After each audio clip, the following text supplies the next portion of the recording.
Okay, so welcome to the first seminar of 2021. We had hoped that the year will start a little better than at least in the UK. We are in complete lockdown again, but nevertheless, at least we have the Zoom and we have seminars and we have all of that with us and a great speaker today as well. So it is my pleasure to introduce Cynthia Bansak, who was published widely in labor economics on migration, remittances. And today, Cynthia is going to be talking about immigration policy and intra-ethnic marriage market. So we are really excited. And Cynthia, thank you very much for agreeing to give the seminar, the first one of the year. Just before we start, the usual thing, the seminar is being recorded. It will be available on GLO website tomorrow or at the latest Monday.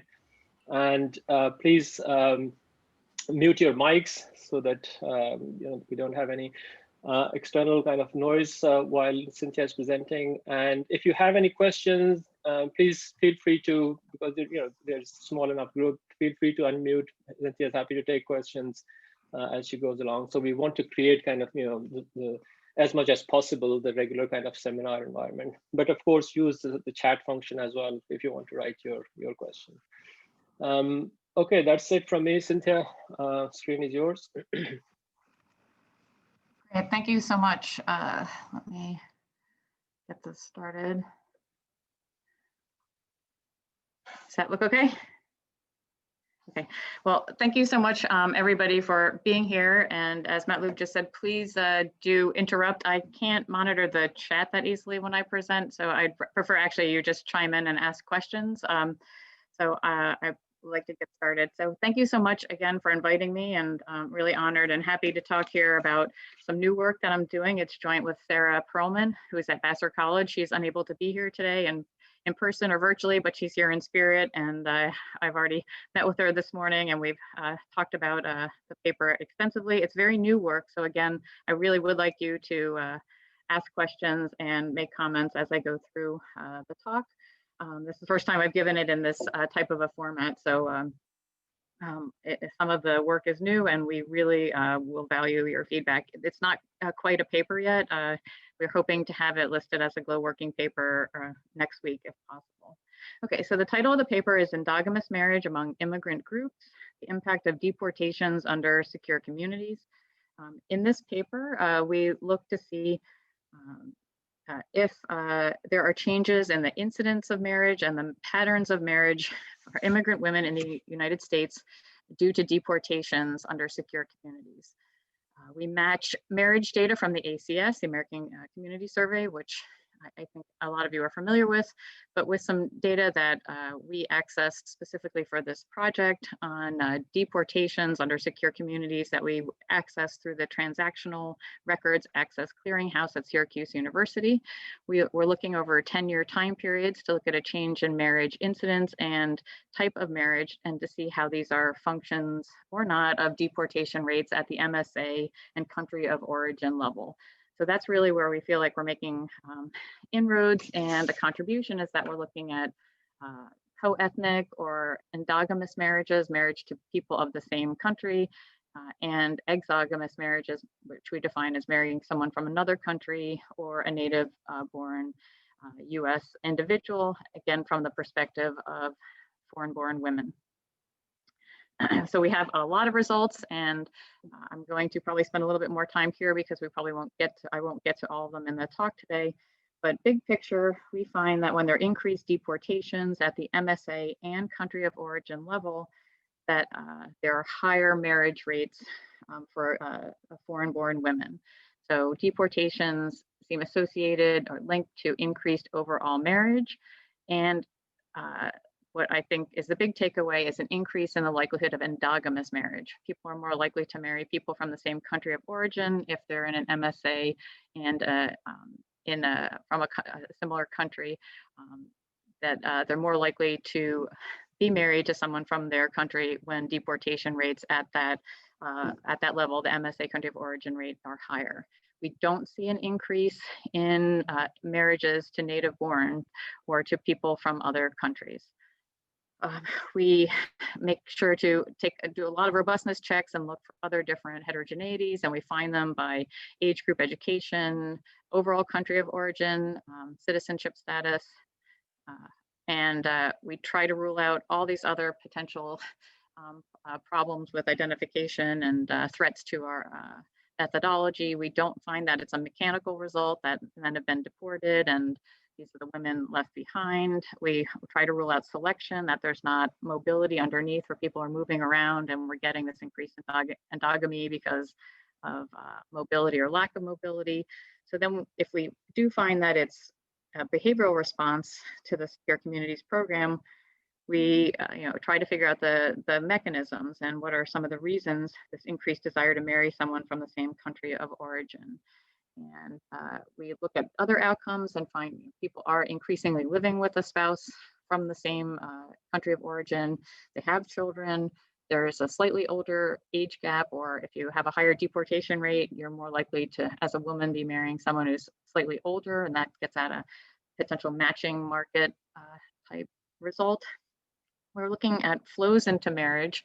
So most of our results are over this 10-year period, but we do look at 1-year flows, and we're finding that this is actually quite complicated to model. And I may have time to show you one model that we're looking at, but try to figure out how people make their marriage decisions, if it's due to the most recent deportation rates, how much in the distant past, and how long it takes people to change their behavior.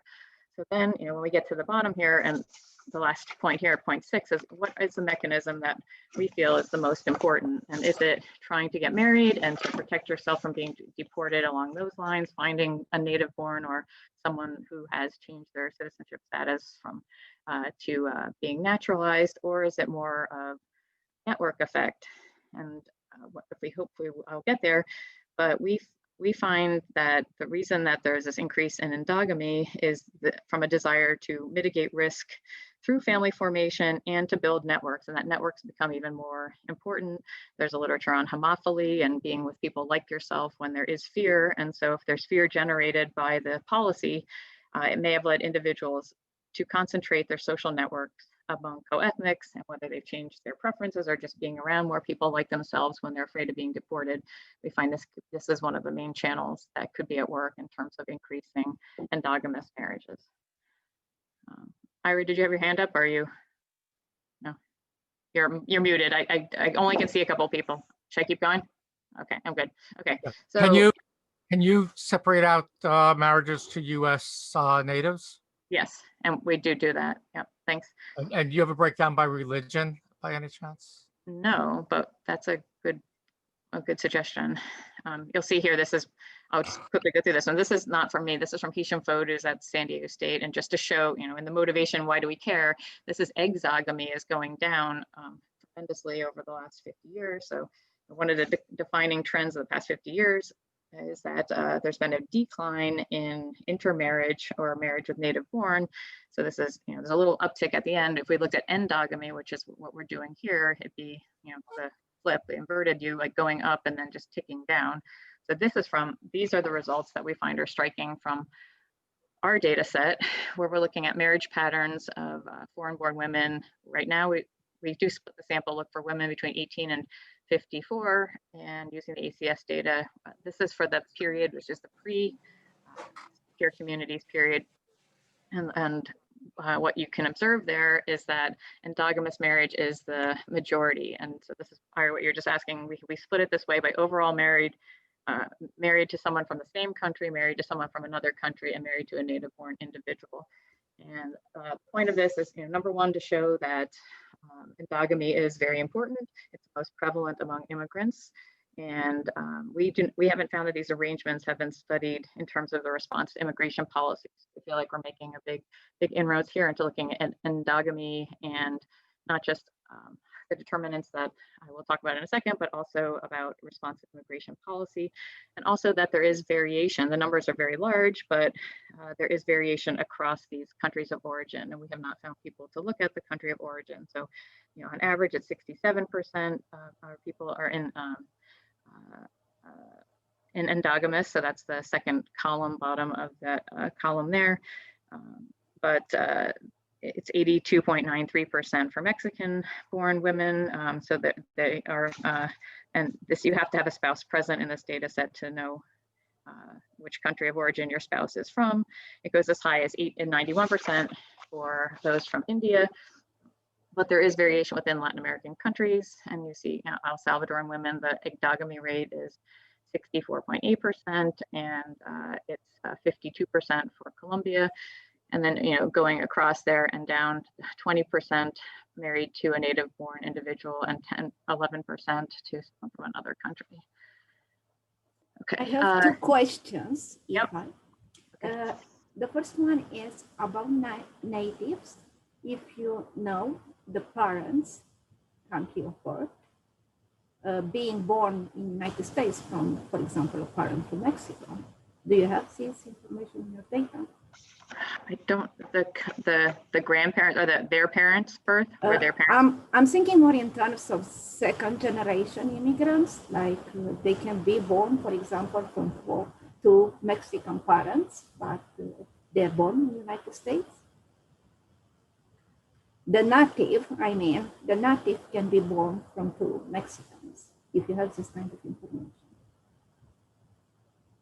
So, so these are individuals who are born in Mexico. You wanted to, right? I understand. And they married with a native, and that native, the native might be born from two Mexicans. And actually, you're gonna, I know exactly what you're saying, because this one here gets at that. I don't know, but right. So the parents of the native, but that is something that I wanted to push. I'll show you in a second. Thank you for that observation, because that's what I was wondering too, because in El Paso here, all right, let me finish this thought, and then, right, so this is showing you, our point here is that there is a lot of heterogeneity across these different countries of origin, something that you want to take into consideration. And the second question, I'm just curious, why are you choosing or selecting this age group, 18 to 54? This age group? Yes. There's no specific reason. And later on, we do narrow the age groups down, and we do find that we're getting most of our results from the older age group. And I don't know if that's what you would expect, but we're trying to figure out, like in this literature, I've done some work in it. I'm mostly a immigration economist, but that's what we're trying to focus on. How much time do you need to see people make adjustments to their marriage market decisions? And should we just be focusing on the super young and looking at the flows, or should we be looking at these longer run changes? And right now we have both going on, but we do have a very wide range of ages for the women. Okay, I was mostly, if you have a reason for making this selection, is not, it was only a short question. Okay, thank you. Because thank you. I will come back, thank you. Okay, I don't mean to cut you off. I just don't want to forget your first question. So here, these are trends that aren't terribly exciting. The bottom left did not come out very well, but that's that one that's like the mirror image of the Hisham Fode one. Is at the top on the bottom left is the endogamy, and I know it looks like a flat line, but it actually ticks down at the end, and marriage to natives and other people from other countries tick up. So these like long run patterns of a slight decrease in endogamy, a slight increase in exogamy. We are, our results are bucking this trend, and we're finding that, they're masking these differences underlying it in terms of how deportations actually are increasing what we find endogamy and decreasing exogamy. But to your point, Danielle, about who are the parents of the natives, or what is the background of the natives, when you see their endogamy across different MSAs, which is that right hand one, you see that there's higher endogamy in Denver, the red line, than the lowest one, which is El Paso.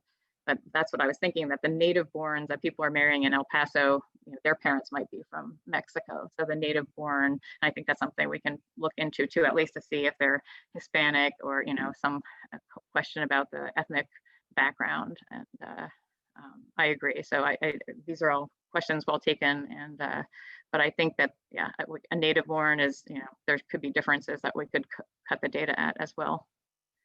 Thanks. Okay. So this is, again, in terms of motivation, there's so many theories about marriage markets, and just, I wanted to just barely scratch the surface as to why someone would marry someone in an endogamous way. And I've done some work myself on matching in terms of personality, but there are studies that show that their preferences for joint consumption, especially among newer cohorts, and that assortative mating or matching on similar traits is a source of consumption gains or marital surplus, and that in some marriages, there's preferences and benefits to marrying those with similar education, ethnic background, recent arrivals, shared travel preferences, language, culture, residential network. So there's a lot of theory about why you would have assortative mating at different dimensions. So we try to include that in our work here. There are a whole bunch of studies that show, benefits or responses in terms of an exogamy. For the papers that look at exogamy, they find greater assimilation, greater earnings, employment, mobility, home ownership. We're finding greater endogamy. There are papers that look at the impact of endogamy with finding fewer divorces, more investment in children, lower labor force participation, some other investments in housing. So why am I bringing this up? Well, if policy has an impact on marriage and marriage has first and second generation impacts, then there could be unintended consequences of the Secure Communities program, and that can have long run implications. And that's beyond the scope of the paper, but that's kind of the motivation here. And again, our contribution is that we're looking at policy and endogamy and looking at this angle at the country of origin. And if we're focusing on the effect of the deportees, the most important market for them is likely women. If it's mostly deported men, how are they affecting the women left behind in terms of women from the same country of origin? Okay. So, what you may be familiar with Secure Communities. It was a federal program that began in 2008 in the United States with the intent to expedite removals of foreign-born individuals with criminal records. It was a joint effort to increase coordination between the local law enforcement, ICE, Department of Homeland Security, and the idea was that if somebody is arrested by a local law enforcement, that their fingerprints would be run through a federal database, which would alert ICE if there's a match, and then ICE could review the file and decide how to proceed and begin a deportation proceeding. So it was, and if you've read papers on Secure Communities, a lot of people look at the staggered nature of the introduction of this expedited process across different MSAs, but we're looking at this 10-year swath before and after in some ways. But what we find beneficial is that we actually have the deportation data itself, because it's not clear how the policy itself was enforced. There's a lot of variation. There's what's called prosecutorial discretion, and Obama's speech that talked about focusing on felons, not families. So it's believed that there is variation in prosecutorial discretion or selective enforcement across different places where law enforcement could or didn't have to necessarily enforce the law or choose whether or not to arrest. But there was a huge increase, and I'll show you a graph in a second, of deportations under this program. And Obama, in the speech down below, a very famous speech, focused on the fact that the intent was to remove dangerous criminals, not families. So he says, and that's why we're going to keep focusing enforcement on threats to our security: felons, not families; criminals, not children; gang members, not a mom who's working hard to provide for her kids. We'll prioritize just like law enforcement does every day. So there is this element where there is discretion. And so that's why we feel like our data is really unique, in that we have the actual enforcement data rather than intent to enforce. And if this prosecutorial discretion and this focus on felons, not families, had some type of incentive for individuals to get married, we may see that women were more likely to get married, and men might have entered the marriage market too, under the assumption that this would reduce the risk of deportation. So protection for families. Okay, I want to spend a little time talking about the track data, because it's unique to us. We haven't found other people that have used it. You have to become a fellow through a Syracuse University clearinghouse. It's called the Transactional Records Access Clearinghouse.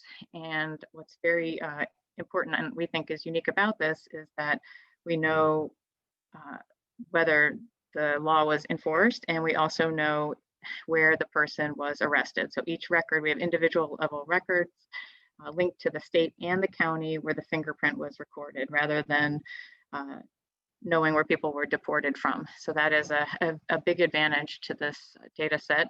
So again, compared to other papers that have looked at put in dummy variables for whether something was in effect or not, since there is this prosecutorial discretion underneath the enforcement, we find that it's really important to capture actual enforcement rather than whether a program is in place or not. And there could be a big difference if local police are not willing or able to detain individuals for immigration violations or report them to ICE.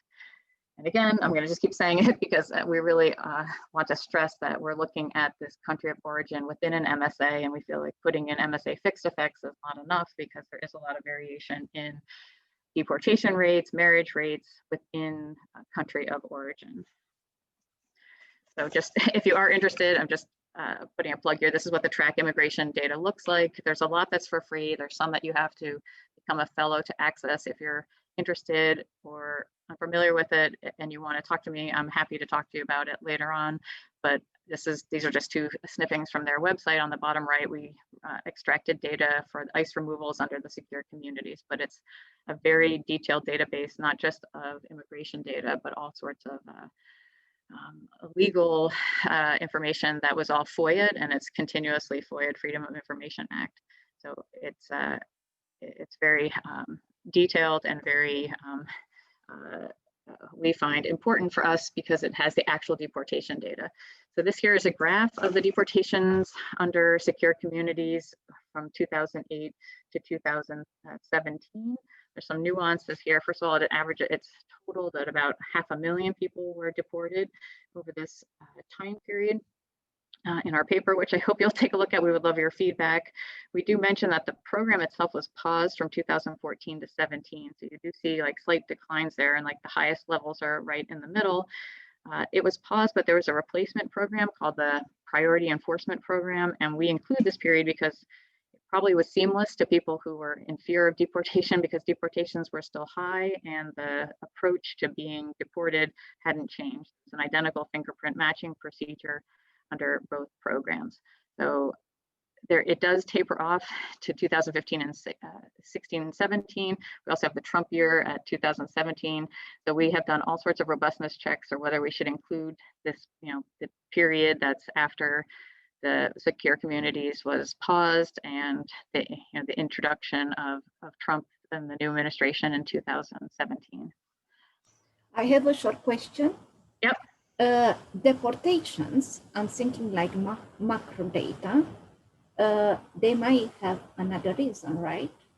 I am just curious if this deportation, what you are going to use in your data, how big percent of the total of the deportation are they? Is the reason for deportation? Yeah. In that, yeah, and we actually have that, and we haven't exploited that, but we have like if it's a traffic violation, if it's a DUI, if it was certain crimes, and that's like our next, and we have different measures of how dangerous and how much of a criminal act it was. So we can look at different types of deportations. Is that what you're getting at? Okay. Yes, and my question was because I could assume that you have the reason of deportation into this security community act or legislation, but I was thinking that might be other reasons than the ones included under that act. Such as what? I don't know. Okay, yeah, so we do have, there's a column of data, it's this huge spreadsheet of reasons for deportation. And I would like to talk to you about it later on. I mean, most of them are blank, so that it's going to be a subsample, but I think there are definitely people looking to see, if there is a selective deportation, what is it based on, and what are the crimes, like how criminal are these criminal acts, and are they all felonies? So that is something that we have alternative measures of deportation that we want to look at too. Thank you. Okay, so these are the overall trends, and then this is one of another key table here is that this is the actual data on deportations by country of origin. And then some statistics, mostly track data, but we also put population data here. I mean, the main part of what I'm talking about today is the motivation to show that there are all these different variations and dimensions, and I will get our main results. But here we have summary statistics on total removals and the removal rates. Again, in metropolitan areas for the top 10 countries, these top 10 countries add up to 97% of all deportations, with Mexico #1 at 77% of removals, and then Guatemala, Honduras, and El Salvador are 17%. And so those are in the first column, just the total numbers.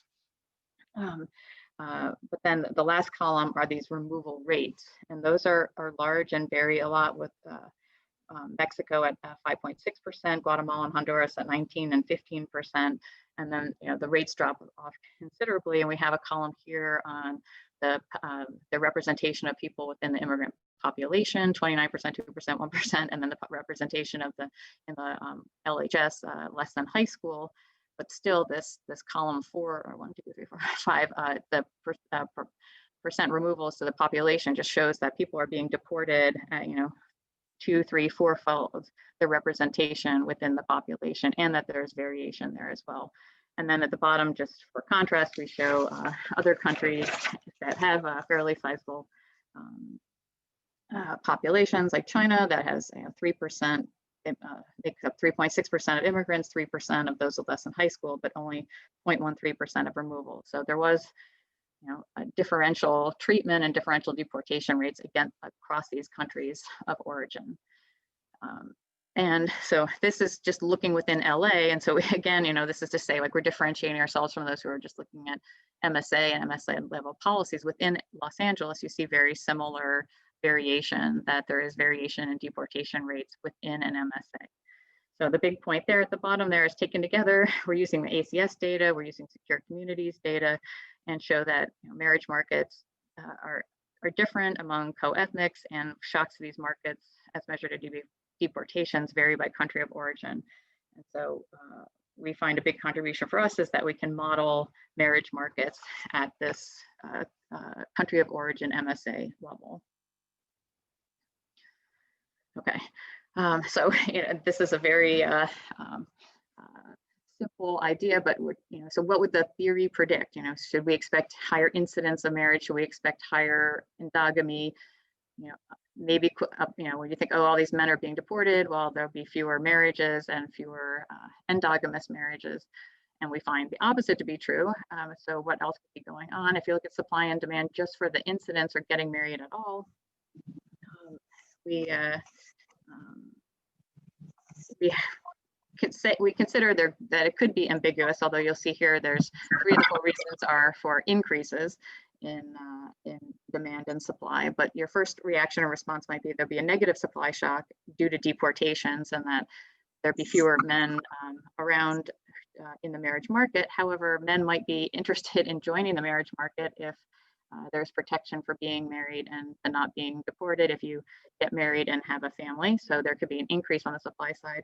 This is just getting married at all. Women might want to marry someone from the US, or a citizen, someone naturalized, or someone from their own ethnic background or country of origin. So we feel like the demand side would be increase and the supply could shift either way, but overall, it's an ambiguous result. In terms of endogamy, I'm not going to go through all these points. There's a lot of different reasons when we put it together why there would be an increase in endogamy or a decrease in endogamy. But I think, again, maybe your initial response might be, oh, there'll be less endogamy because, again, there's fewer people around, and also it might be easy to marry someone. You might want to marry someone who's a US citizen or naturalized, but at the same time, it actually, so that would decrease endogamy and increase exogamy. But point 3 here is that people might realize that it's actually quite difficult to become legalized or to get a green card if you marry a US citizen or someone who has green card status themselves, because there's a 3 and 10 year bar that if you are in the country in an undocumented sense, you have to go back to your country of origin and often wait 3 to 10 years before you can convert your legal status. So it's not easy to marry a US citizen and to get a green card and to be in the US legally, at least at this time period. So that's called the 3 and 10 year bars that were in place at the time. So that would decrease or increase the reasons for endogamy. Then these other ones listed here pick up that there was fear, and that there's a literature out there about how interacting people are similar to you, what's called homophily and networks there, support the idea that fear could prompt changes in networks amongst the risk-averse population, and that you might be more likely to be with people who are similar to yourself when you are in this state of fear. And then lastly, if you do have kids and you are deported, your kids are citizens, you may want to live with people from your country of origin if you have to leave your children in the country if you're deported, or if you go with your deported spouse. Overall, an ambiguous prediction. Okay, so this is where I could really... Sorry, yep. Just a quick clarification question. Once the deportation procedure is initiated, how long does it take to actually deport a person? No, I do not know. Somebody in the audience might know, but I was just thinking people are kind of, it starts, the process starts, then they decide to get married. I mean, one is kind of the fear because the policy came into effect, but the other is to kind of react to, I mean, and I don't know actually if you got married in the process, if that helps not getting deported, for instance. That's a good question, because I would guess once you're arrested, you aren't released, but okay, I see. I don't know if somebody else knows, but that's something I can look into. Yeah, like that you could get married while you're in the deportation process. Yeah, I'm just thinking of the mechanism in terms of, one is the policy coming in, and so you have this kind of a reaction to the policy itself, that you are possibly that kind of person, and you might have committed a crime where you might have be found, and so you react to the policy. And the other one is that you react when you are actually caught.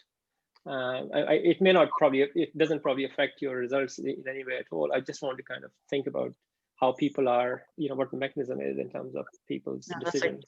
That's a good point. Okay, thank you. Yeah, so a lot of it is timing, and that's what we're getting at here is like, what should the timing be and what we're looking at. So what we say, given the ambiguity about how marriage outcomes could change and would change, we model this, the change in marriage rates that we get from the American Community Survey and link it to individual level on deportation. That we have the individual level data on deportations under secure communities, and we make this linkage at the MSA, country of origin level. So what we have here is our dependent variable is this change in this 10-year change in marriage rates or marriage patterns for people who live in country, who are coming from country J, and we use CBSAs, which are core-based statistical areas, and then we end up calling them MSAs because they're similar. I think they're a little bit bigger, but we use these areas that are bigger than counties that go across state lines to match our data at. So that's the S here. And for our dependent variable, the change is between this pre-period 2005 to 2007, and we use the multi-year ACS for the pre-period. And then in the paper, we call it post, but it's not really a post because the program is still in place, but it's more of telling us, what happened once the program's been in place for 9 to 10 years in the 2015 to 17 period. So we're looking in this change in marriage rates for women from these countries living in these different, which we're going to call MSAs, but they're officially CBSAs, which there's a lot of coverage in the ACS as a function of removal rates. We do this first difference for a number of reasons, but one of them is that if you're thinking about like what change are we looking at, we could be looking at the change in marriage rates for Mexican-born women in LA. We could be looking for Albanian-born women in New York City.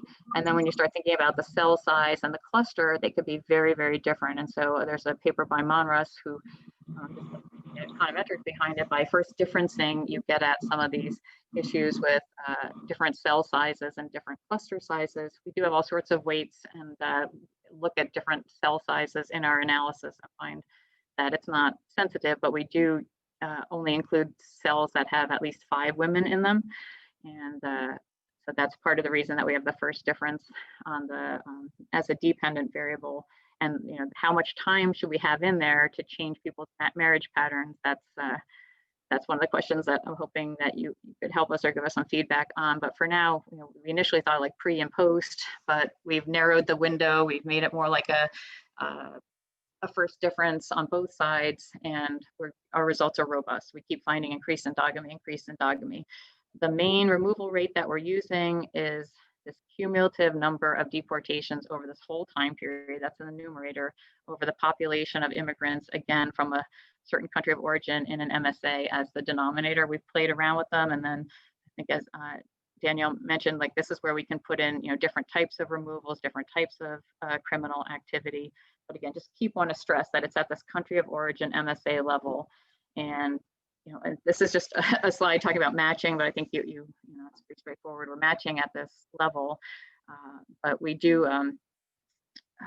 We could potentially have 28,000 cells, but it shrinks ultimately to 3,600 cells that have more than 5 women in each time period and no missing marriage values. And there could be hundreds of countries, but the average number of countries of origin is 74.7. So we spent a lot of time in the paper talking about how there's different cell sizes and what cell size we should pick. So if anybody's an expert on that, we'd love your feedback. And also the fact that the ACS changed from a 3-year to a 5-year. And so we looked at all different combinations of how we can get 3-year periods at both ends.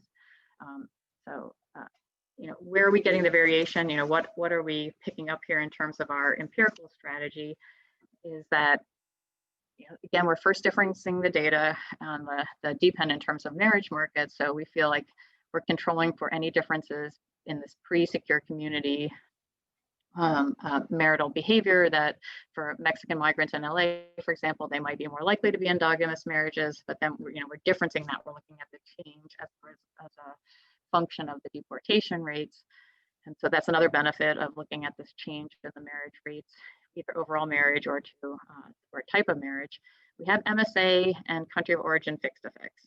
And those are important for a number of reasons.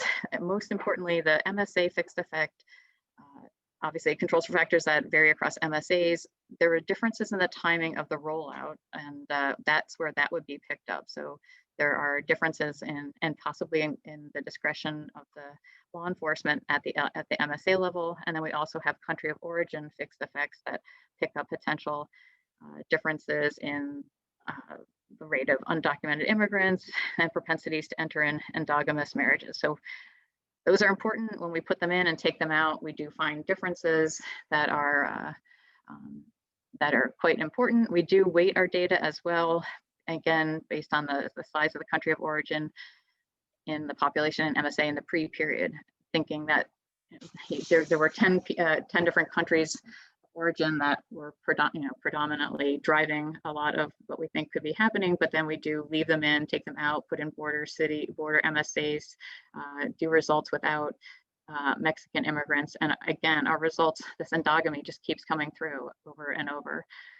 So again, one more time, the relevant variation that we're getting is these changes in marriage as a function of different deportation rates. So if we're looking at marriage patterns of Mexican women in LA versus Mexican women in New York, we're looking at the changes there relative to different deportation rates in these different areas.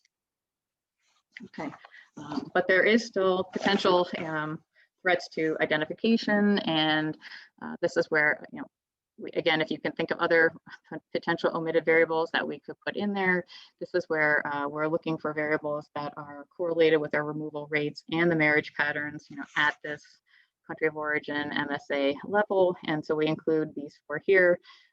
The population, just how many men from that country of origin are in that MSA. If there's more people around, do you think that could affect whether you're more likely to get married?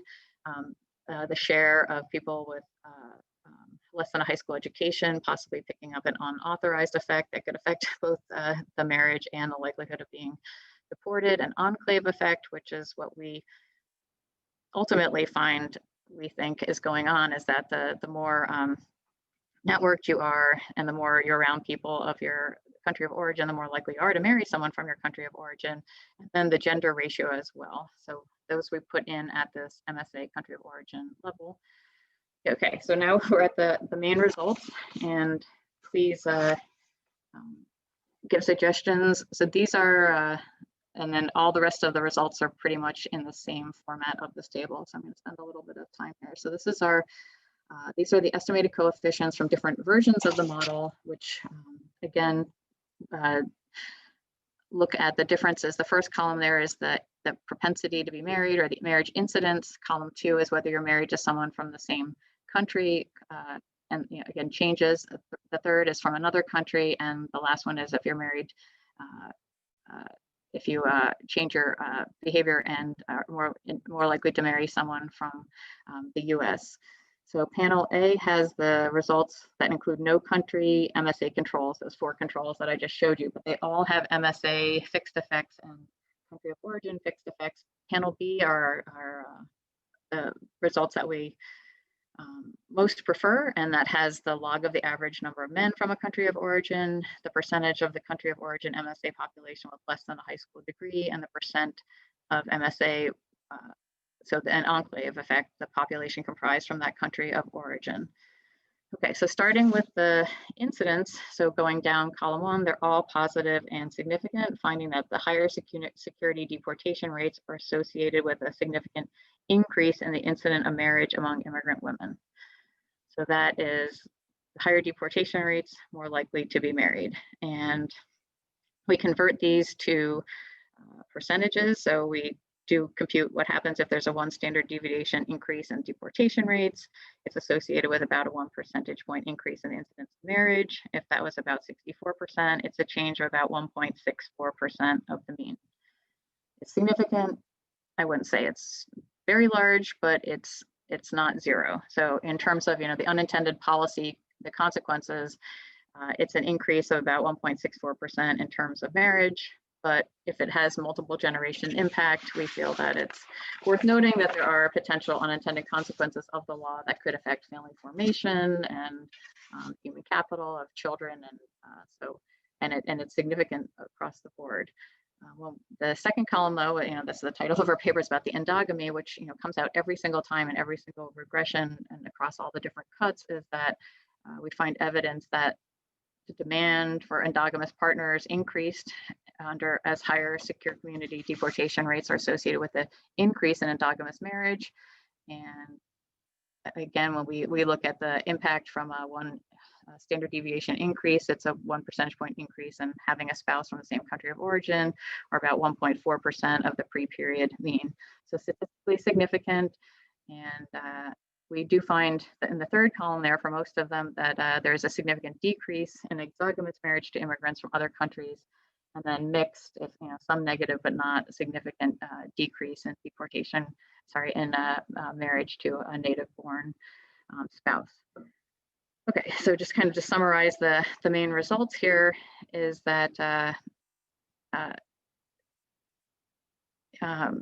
that we find that they're striking because it's pretty clear that secure communities is reducing the supply of men of the same ethnicity, but it doesn't appear that women ultimately married fewer men, or there was less of a likelihood of marrying men from the same country of origin. So instead, there was a shift towards the same country partners, and it could have been generated by the perception that being married to at all would make you less likely to be deported, or a change in the importance of networks and just being, in terms of fear of being more closely linked to your enclave and to others of your similar country of origin. And so we're going to investigate those channels in a second.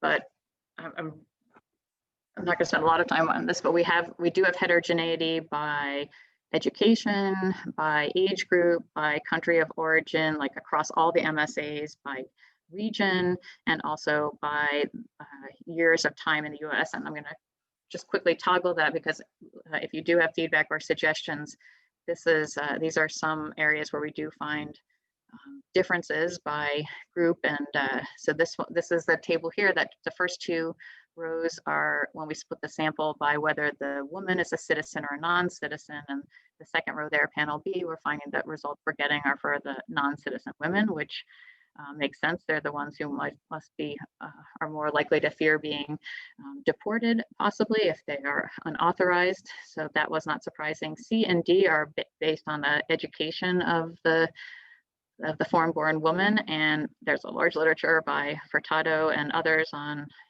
what the education level is and your likelihood of being married. And when there's where you live and the average marriage and the place that you migrate to. And what we find here is that for the marriage rate, it's higher, the bigger response if you have a college degree. But in terms of the endogamy and exogamy, those results are being driven by those with less than college. In terms of the age group, and this is what Danielle brought up before, we're finding most of the action in terms of endogamy is for women aged 36 to 54. But again, that's kind of there's no reason we made that cut at that point. And I think that's where we want to explore further different age cutoffs. And then, is it a Mexico story? And G and H show there that it's actually excluding Mexican born is where we're getting the endogamy. Okay. And then when we look at region, a lot of our results are being driven by Mexico, Central America, and South America. In terms of endogamy is the row B here, and that there is variation. We do want to convert these coefficients because they into percentages and percentage points. It's hard to compare the percentages because the deportation rates themselves vary so much, but just look at the significance there. Oh, sorry. And in terms of time in the United States, those are the bottom two panels there, panel C and panel D. We don't get statistical significance in a lot of these as we're getting, cutting the data different ways. But for those who have been, sorry, I'm blocking myself.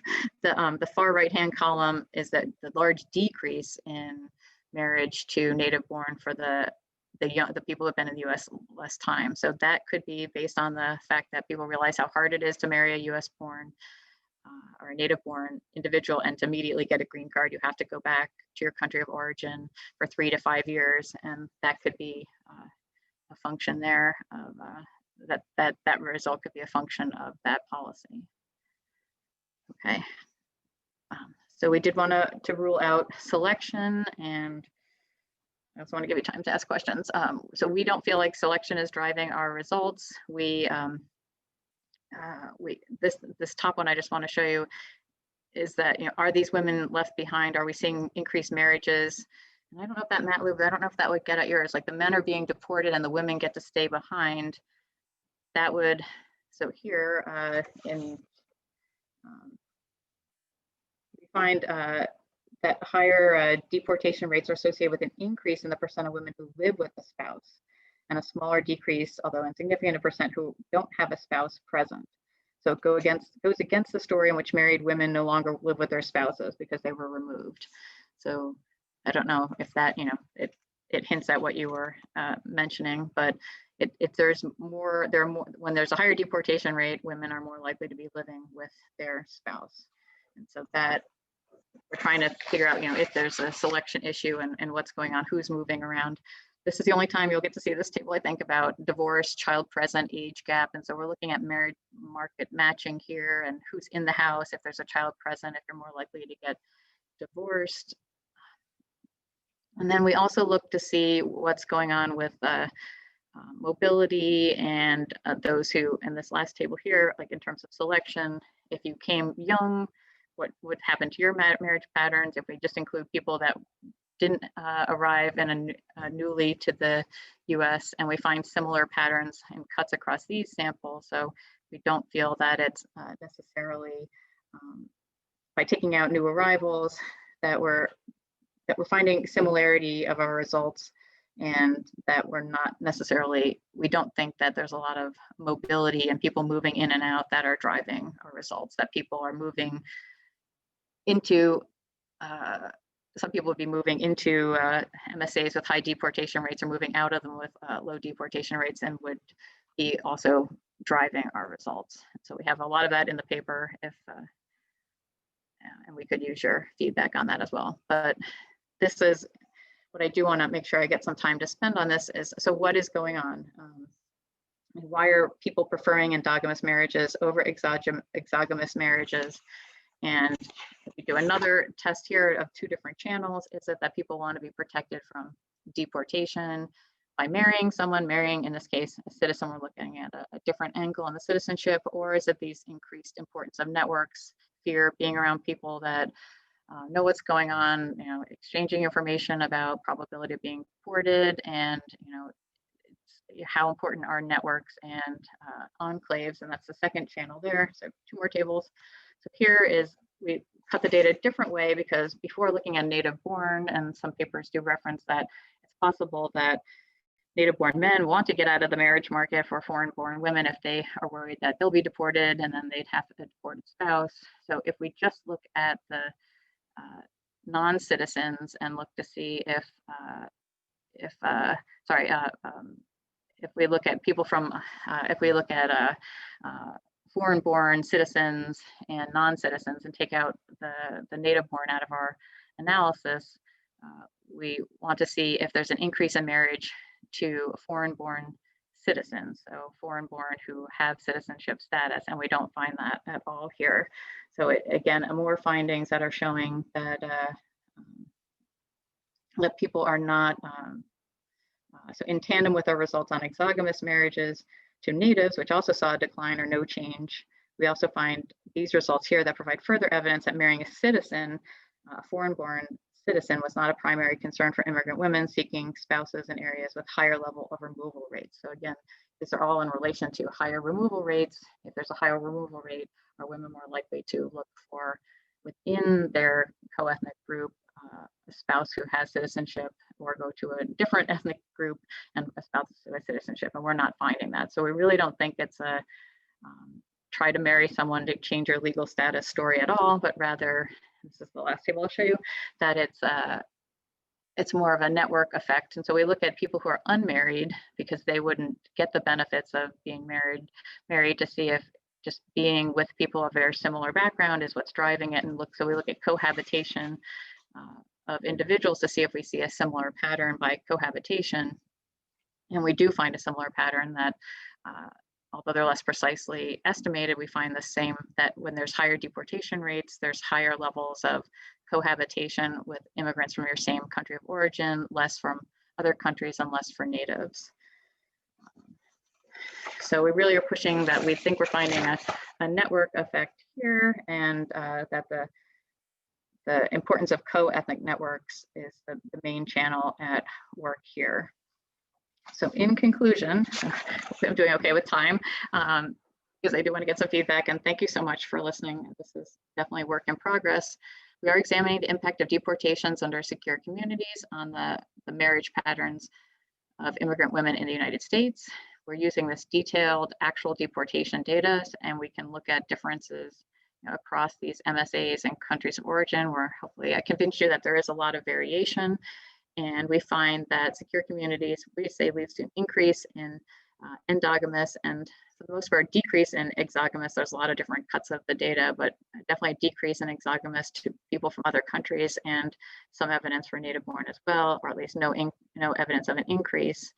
And we would say that a lot of what we're finding is due to the increased importance of networks and how important it is to be with people like yourself when you're in the state of fear. And we find that we justify that by our analysis of unmarried partners and how they have the same patterns, that they're also more likely to live with people of the same country of origin if there are higher deportation rates. So I really appreciate you taking the time to listen to this presentation, and we greatly appreciate your feedback on all different dimensions, and any kind of questions or suggestions I would gladly welcome them. So thank you very much. So thank you very much. Yeah, go ahead. Yeah, so if I understand that all right, so the simple policy conclusion here is, if you tighten up immigration policies, then you get less integration in the wider sense. Yeah, well, less intermarriage, right? More, right? More enclaves, more, co-ethnic marriages. Okay. Yeah, so if you're interested in a more open integration of migrants, then you should not be tough. Okay, well, this is a simple story of then. Okay, but it's an important story, I guess. Thank you. Any other questions? Sure, I'd like to. Hi, Cynthia, it's Keith. Hi, Keith. So I've got, well, I wrote down two things, and then right at the end, you sort of addressed both of them. But let me just pick your brain a little bit on it. So one about the cohabiting, I think that's a really interesting one. But I wonder if you should interact that with kids, the number of kids that they might have, because I think that is a stronger sense of cohabiting. And you know, I don't know about the policy itself, whether kids matter in that idea of trying to keep the family together. But so you may want to try interacting that with kids. The second thing that I thought right at the beginning of what you were talking about was about divorce, and you went over those results very, very quickly. But I wonder if again, this kind of policy reduces the level of divorce among particularly maybe among non-citizens. And it's kind of the inverse of what you're doing. And it might be a nice kind of bookend or robustness check of what you're trying to do. I think what may be more difficult is whether you can find out whether the marriage that they had, if they were divorced, was endogamous or not. But, you know, that it still would be interesting to look perhaps at that divorce a little bit. Right, I agree. And the kids one for sure, because it's, you know, families, not felons, and that implies that having kids are important, and that's why we put kids in there. And we also wanted to see if there's fertility behavior, you know, but that's a timing issue, and that's also what we were, you know, how can you figure out all this information looking at these big 10-year swaths across time? And so there are these questions about, did you get married in the last year? And, you know, if you get married last year and then look at fertility and kids, like it's a timing issue too. But I thank you for that suggestion about kids. So we do have the kids in the divorce right now.